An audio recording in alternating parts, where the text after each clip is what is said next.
ፊልም ይመስላል ግን ፍጹም እውነተኛ ታሪክ ነው። በአሻንጉሊት ሽጉጥ ብቻ $25 ሚሊዮን ዘርፈው ፖሊስን መጫወቻ ያደረጉት የነ ፈርናንዶ አስገራሚ እውነተኛ ታሪክ። የሚገርመው ግን ፖሊስ እጃቸውን እንዲሰጡ ሲለምናቸው እነሱ ከውስጡ ነው የታጋቾችን የልደት በዓል እያከበሩ ነበር። ይህ የክፍለ ዘመኑ ታላቅና አስገራሚ ዘረፋ ነው። ለመሆኑ ይህን ፍጹም እቅድ እንዴት ሊያሳኩት ቻሉ? ፖሊስን እንዴት አጃቢ ያደረጉት? የታሪኩን አስገራሚ መግቢያና መውጫ አብረን እንየው። እስከ መጨረሻው አብራችሁን ዝለቁ።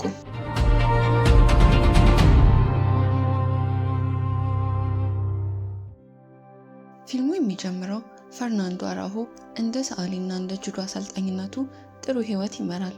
ሆኖም ግን በትዳርም ሆነ በህይወቱ ደስተኛ አይደለም። አሁንም ትክክለኛ የህይወት ጥሪውን እየፈለገ እንደሆነ ያስባል። አንድ ቀን ምሽት ወደ ቤቱ እየተመለሰ ሳለ ኃይለኛ ዝናብ ስለነበር ሲጋራ ለማጨስ ይቆማል። ፈርናንዶ አጭሶ ከጨረሰ በኋላ ሲጋራውን ይጥለዋል። ሲጋራውን ቀስ እያለ በውሃ ተወስዶ ሪዮ ባንክ አጠገብ በሚገኝ የፍሳሽ ማስወገጃ ቱቦ ውስጥ ይገባል። በዚህ ጊዜ የማወቅ ጉጉት አድሮበት ወደ ፍሳሽ ማስወገጃው ይወርዳል። በድንገትም አንድ እብድ ሀሳብ በአእምሮ ይመላለሳል።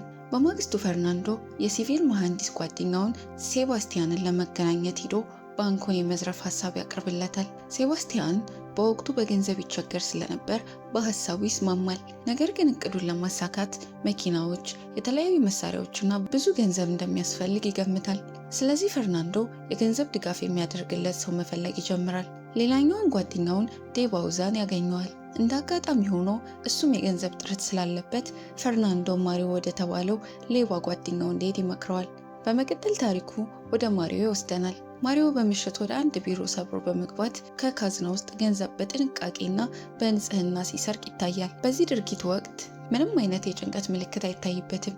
ይህም እንደዚህ ያሉ ትናንሽ ስርቆቶች ለእሱ የልጆች ጨዋታ መሆናቸውን ያሳያል። በማግስቱ ፈርናንዶ ማሪዮን በአንድ ካፌ ውስጥ አግኝቶ ሀሳቡን ያስረዳዋል።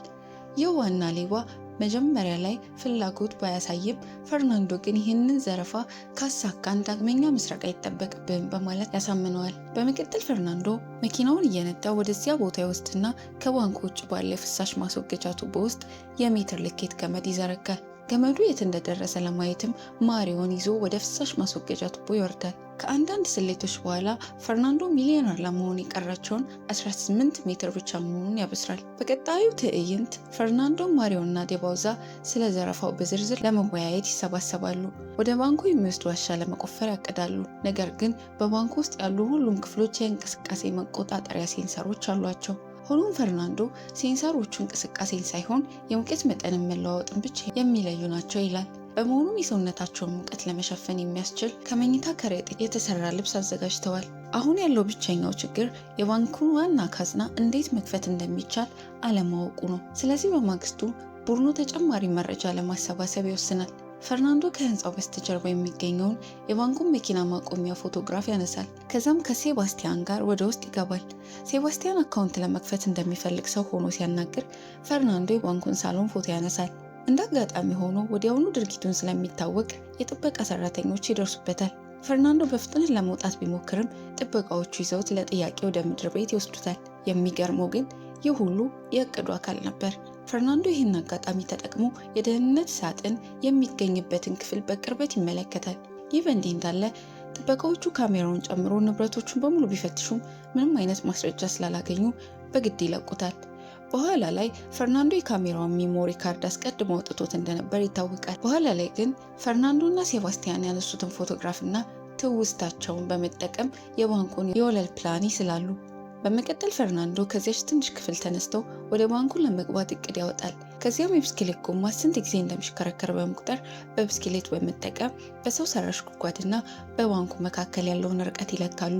በማግስቱ ፈርናንዶ ወደ ባንኩ ለመድረስ ዋሻውን በምን ያህል አንግል መቆፈር እንዳለባቸው በማስላት በጂኦሜትሪ እውቀት ይጠቀማል። ቡድኑ ሊሰርቀው ያሰበው ገንዘብ በኢንሹራንስ የተሸፈነ በመሆኑ ከባንኩ በስተቀር በእነሱ ምክንያት ማንም ሰው ኪሳራ እንደማይደርስበት ይገለጻል። በዚያኑ ምሽት ፈርናንዶና ሌሎቹ ወደ ፍሳሽ ማስወገጃው በመግባት ዋሻውን መቆፈር ይጀምራሉ። በማግስቱ ማምለጫ መኪናውን እንዲያዘጋጅ አልቤርቶ የተባለ ሌላ ሰው ይቀጥራሉ። ፈርናንዶና ቡድኑ 400 የሚሆኑ የግል ካዝናዎች እንዴት መክፈት እንደሚችሉ ገና ዘዴ አላገኙም። መጀመሪያ ላይ ማቅለጫ ለመጠቀም አስበው ነበር። ነገር ግን ለአንድ ሳጥን 1 ደቂቃ ተኩል በአጠቃላይ ደግሞ 7 ሰዓት ይፈጅባቸዋል።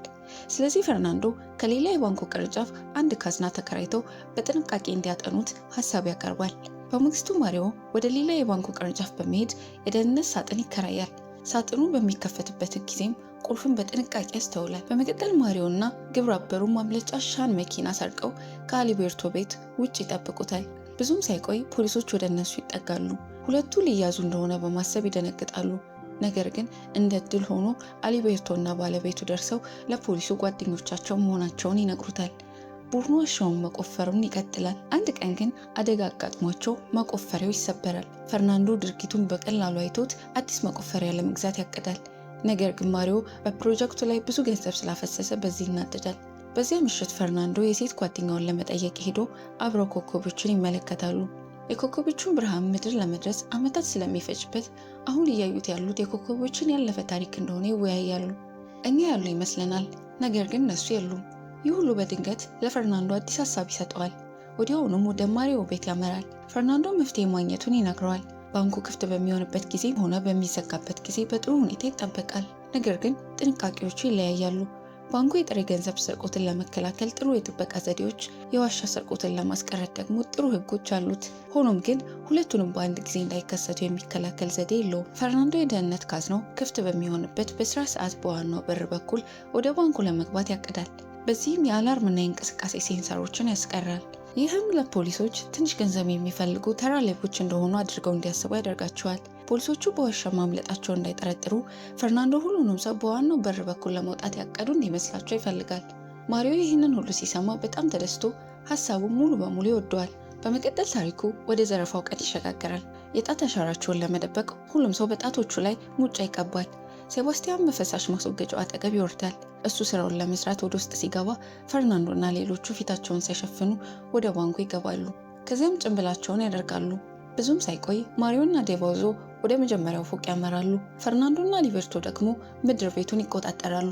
በዚሁ ጊዜ መሳሪያቸውን አውጥተው ሁሉም ሰው መሬት ላይ እንዲተኛ ያዛሉ። አንድ የጥበቃ ሰራተኛ ይህ ሲሆን በሲሲቲቪ ክፍል ውስጥ ሆኖ ይመለከትና ወዲያውኑ ለፖሊስ ያሳውቃል። በዚህ ጊዜ ፈርናንዶ በዎኪ ቶኪዮ አማካኝነት ግንኙነታቸውን እየሰማ እንደሆነ ይታወቃል። ማሪዮ ገንዘብ ያዥውን ገንዘቡን በከረጢት ውስጥ እንዲጭን ሲያዝ፣ አሊቤርቶ ደግሞ የመኪናው ማቆሚያውን በር ለመቆለፍ ይሄዳል። በመጨረሻም ፖሊሶች ከውጭ ይደርሳሉ። ይህንን ያየው ፈርናንዶ አንድን ሲቪል በሽጉጥ ያስፈራራል። ፖሊሶቹ ወደ ባንክ ለመግባት ቢሞክሩ ሰውየው እንደሚገድለው ያስፈራራል። በመቀጠል ፈርናንዶ ወደ ውስጥ ተመልሶ የመጀመሪያውን ምዕራፍ መጠናቀቁን ለባልደረቦቹ ይነግራቸዋል። ማሪዮ ይህንን ሲሰማ አንዲትን ሴት በሽጉጥ ይዞ በሲሲቲቪ ክፍል ውስጥ ያለውን ጥበቃ እጁ እንዲሰጥ ያዛል። ጥበቃው በግድ ትዕዛዙን ይቀበላል። ማሪዮም የሽጉጡን ካርትሪጅ እና ሞባይል ስልኩን ቀምቶ ወደ ውጭ ይለቀዋል። በመቀጠል ቡድኑ በባንክ ውስጥ ያሉትን ካሜራዎች በሙሉ ያጠፋሉ። ፈርናንዶ ወደዚያች ትንሽ ክፍል ሄዶ አንድ ካቢኔት ያንቀሳቅሳል። በሌላኛው በኩል ሴባስቲያን ግድግዳውን ሰብሮ በዋሻው በኩል ወደ ባንኩ ይገባል። ከዚያም ሁለቱ ከመኪናቸው አንዳንድ መሳሪያዎችን ያመጣሉ። ወደ ካዝናው ያመራሉ። መሳሪያውንም መቅጠም ይጀምራሉ። ቀደም ሲል በነበረ ታሪክ ሴባስቲያን በ7 ሰከንድ ውስጥ ቁልፉን መስበር የሚችል መድፍ መሰል ኃይለኛ መሳሪያ ሰርቶ እንደነበር ይታወሳል። በመቀጠል ሴባስቲያንና ፈርናንዶ ሁሉንም ካዝናዎች መስበር ሲጀምሩ ሁሉም በሰዓታቸው ላይ ጊዜ ይሞላሉ። ይህ በእንዲህ እንዳለ ፖሊሶች መገናኛ ብዙሃን እና የታጋቾች ዘመዶችን ከባንኩ ውጭ ይሰበሰባሉ። የፖሊስ አዛዡ ከጥበቃ ሰራተኛው ጋር በመነጋገር ስለ ውስጡ ሁኔታ ይረዳል። በሌላ በኩል ፈርናንዶ እና ሴባስቲያን ካዝናዎቹን መስበራቸውን ቀጥለዋል። በድንገት ፖሊሶች ጣሪያው ላይ ሲወጡ ይሰማቸዋል። በዚያን ጊዜ ማሪዮ ቀደም ብሎ ከቀማው የጥበቃ ሰራተኛ ስልክ ላይ የአዛዡን ጥሪ ይቀበላል። ፈርናንዶ ለዚህ ሁኔታ አስቀድሞ ተዘጋጅቶ ስለነበር ማሪዮን የማደራደር ጥበብ እንዲለማመድ አድርጎት ነበር። አሁን ባለው ሁኔታ ማሪዮ ከአዛዡ ጋር ይነጋገራል። ሲቪሎችን እንደሚገድል በማስፈራራት ሁሉንም ኃይሎች ከጣሪያው ላይ እንዲያነሳ ያዘዋል። አዛዡ ትዕዛዙን ይቀበላል። ነገር ግን በሚስጥር በአቅራቢያው ባለው ህንፃ ላይ 2 ታላሚ ተኳሾችን ያቆማል። በመቀጠል ማሪዮ ምን እንደሚፈልግ ይጠይቀዋል። ማሪዮም ከዲስትሪክት አቃቢ ህግ ጋር መነጋገር እንደሚፈልግ ይነግረዋል። አዛዡ ፍላጎቱን ለማሟላት ይስማማል። ነገር ግን የ1 ሰዓት ጊዜ እንዲሰጠው ይጠይቃል። ይህ በእንዲህ እንዳለ ፈርናንዶ እና ሴባስቲያን ብዙ ካዝናዎችን ከፍተው ብዙ ጥሬ ገንዘብ፣ ወርቅ እና ሌሎች ውድ ጌጣጌጦችን ሰብስበዋል። ከውጭ ፖሊሶች ሁኔታውን እየገመገሙ ነው። ወደ ባንኩ ለመግባት 2 መንገዶች ብቻ አሉ። እነሱም ዋናው በርና የመኪናው ማቆሚያው ናቸው። ሆኖም ታጋቾቹ ያሉበትን ቦታ አያውቁም። እንዲሁም ድርጊቱ ተራ የስርቆት ሙከራ ነው ወደሚል መደምደሚያ ይደርሳሉ። ከጥቂት ጊዜ በኋላ አዛዡ እንደገና ለማሪዮ ደውሎ እጁ እንዲሰጥ ይጠይቀዋል። ሌቦቹ እስካሁን ማንንም ሰው ስላልገደሉ ቀላል ቅጣት እንደሚያገኙ ይነግረዋል። አዛዡ ጠበቃ ሊፈልግለትም ቃል ይገባል። ማሪዮ ሲመልስ ከባልደረቦቹ ጋር እንደሚወያይበት ይነግረዋል። ይህ ሁሉ ሲሆን ፖሊሶች ከውጭ አቅመቢስ ሆነው እየጠበቁ ፈርናንዶ እና ሴባስቲያን ተጨማሪ ካዝናዎችን ይሰብራሉ። ልክ በዚህ ጊዜ የአንድ አሮጊት ታጋች ስልክ መጮህ ይጀምራል። ዛሬ የልደት ቀኗ እንደሆነ ይታወቃል። ማሪዮ መልካም ልደት ይመኝላታል። ዴባውዛ ደግሞ ከሌላ ታጋች ላይ ቸኮሌት ወስዶ ይሰጣታል። አላሚ ተኳሾቹም የሴትዮዋን ልደት ሲያከብሩ አይተው መረጃውን ለአዛዡ ያስተላልፋሉ። ይህም አዛዡን ያስገርመዋል። ማሪዮ ሴትዮዋን የልደት ስጦታ በማድረግ በነፃ ይለቃታል። ከዚያም መስኮቱ ላይ ተደግፎ ለአዛዡ በወህኒ ቤት 15 ዓመታት እንዳሳለፈና እጁን የሚሰጠው አቃቤ ሕጉ ቀላል ቅጣት እንደሚያገኝ ዋስትና ከሰጠው ብቻ እንደሆነ ይነግረዋል። ይህንን ሲሰማ አዛዡ አላሚ ተኳሾቹን እንዳይተኩሱ ያዛል። ማሪዮም ከመስኮቱ ይርቃል። እሱ ግን በትክክል ፖሊሶቹ የተኩሱበት እንደሆነ ለመፈተሽ እያደረገው እንደነበር ይታወቃል። ወዲያውኑ አቃቤ ሕጉ ደርሶ ከማሪዮ ጋር ይነጋገራል። የሚገርመው ማሪዮ በአቃቤ ሕጉ ላይ ስድብ ማዝነብ ይጀምራል። ከእነሱ ጋር ለመነጋገር እምቢ ይላል። ማሪዮ በምትኩ ከጠበቃው ጋር መነጋገር እንደሚፈልግ ይናገራል። ሆኖም አዛዡ የጠበቃውን ስልክ ቁጥር ሲጠይቀው ማሪዮ የአንድ ታጋች ስልክ ቁጥር ይሰጠዋል። ከዚያም ድምፁን በመቀየር እንደ ሐሰተኛ ጠበቃ ሆኖ ከአቃቢ ሕጉ ጋር ይነጋገራል። በዚህ መንገድ ለሌባ ጓደኞቹ ተጨማሪ ጊዜ ይገዛላቸዋል። በመቀጠል ማሪዮ ሁሉንም ታጋቾች በመጀመሪያው ፎቅ ላይ ያቆያቸዋል። ፈርናንዶና ሌሎቹ በመጨረሻ የተዘረፈውን ንብረት በዋሻው ውስጥ ማጓጓዝ ይጀምራሉ። ማሪዮም ሞባይል ስልኩን ያጠፋል። ይህም አዛዡ እጁን ለመስጠት በትክክል አስቦ እንደሆነ እንዲጠራጠር ያደርገዋል። ልክ በዚህ ጊዜ የቦዮን ክዳን ያስተውላል። ሌቦቹን ለማምለጥ ሌላ አማራጭ መንገድ ማግኘታቸውን ይረዳል። የተዘረፈውን ንብረት በጀልባዎች ላይ ከጫኑ በኋላ ፈርናንዶ ሁሉንም መሳሪያዎች ለፖሊስ በካዝናው ውስጥ ይተውላቸዋል። በኋላ ላይ ሁሉም መሳሪያዎች በእውነቱ የልጆች አሻንጉሊት እንደነበሩ ይታወቃል። ምክንያቱም ፈርናንዶ ማንንም ሲቪል መጉዳት አይፈልግም ነበር። በመጨረሻ ማሪዮ ታጋዦቹን በመጀመሪያው ፎቅ ላይ ትቶ በዚያች ትንሽ ክፍል ውስጥ ፈርናንዶን ይቀላቀላል። እሱ ይህንን እንዳደረገ የፈሩት ታጋቾች በሙሉ ስልካቸውን አንስተው ከውጭ ላሉ ዘመዶቻቸው ይደውላሉ። አዛዡም አንድ የጦር ቡድን ወደ ፍሳሽ ማስወገጃ ሲልክ፣ ሌላኛውን ደግሞ ከፊት ለፊት ወደ ባንኩ ይገባል። ፈርናንዶና ማሪዮ በፍጥነት የዋሻውን ማስረጃ በሙሉ ያጠፋሉ። በጀልባው ላይ ካሉት ሌሎች ጋር ይቀላቀላሉ። ሌላ ታሪክ። ፈርናንዶ ፖሊሶች ስለ ፍሳሽ ማስወገጃ እንደሚያውቁ አስቀድሞ ገምቶ እንደነበር ያሳያል። ስለዚህ የውሃውን መጠን ከፍ የሚያደርግ ግድብ አስቀድመው ሰርተው ነበር።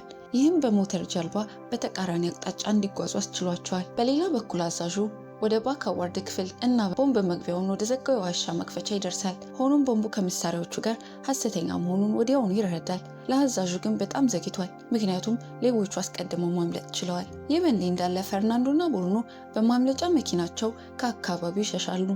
መሳሪያዎቻቸውን በሙሉ ያጠፋሉ። ከዚያም ወደ አሊቤርቶ ቤት በመሄድ የተዘረፈውን ንብረት እርስ በርሳቸው እኩል ይከፋፈላሉ።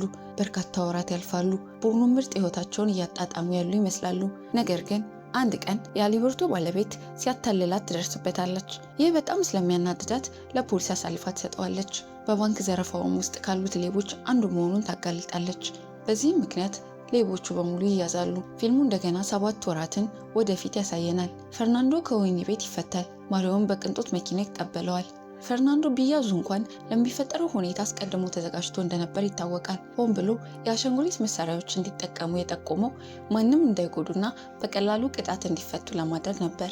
ባንኩ በደህንነት ሳጥኖች ውስጥ የተቀመጡትን የገንዘብና የቁሳቁስ መዝገብ ስለማይያያዝ ፈርናንዶና ሌሎቹ ከተዘረፈው ንብረት ውስጥ ከፍተኛውን ድርሻ ማቆየት ችለዋል። ባንኩ በካዝናዎች ውስጥ 25 ሚሊዮን ዶላር የሚያወጣ ጥሬ ገንዘብና ጌጣጌጥ እንደነበር ቢገመትም ፖሊሶቹ ግን ያገኙት 1.17 ሚሊዮን ዶላር እና 8 ኪሎ ግራም ጌጣጌጥ ብቻ ነበር። በካዝናዎች ውስጥ ስላሉት ዕቃዎች ምንም አይነት ይፋዊ መዝገብ ስላልነበረ ፖሊሶች በወንጀለኞቹ ላይ ጠንካራ ክስ መስርቶ መከታተል አልቻለም። በመሰረቱ በጣም ቀላል በሆነ ቅጣት ተግሳጽ በሚመስል መልኩ አመለጡ።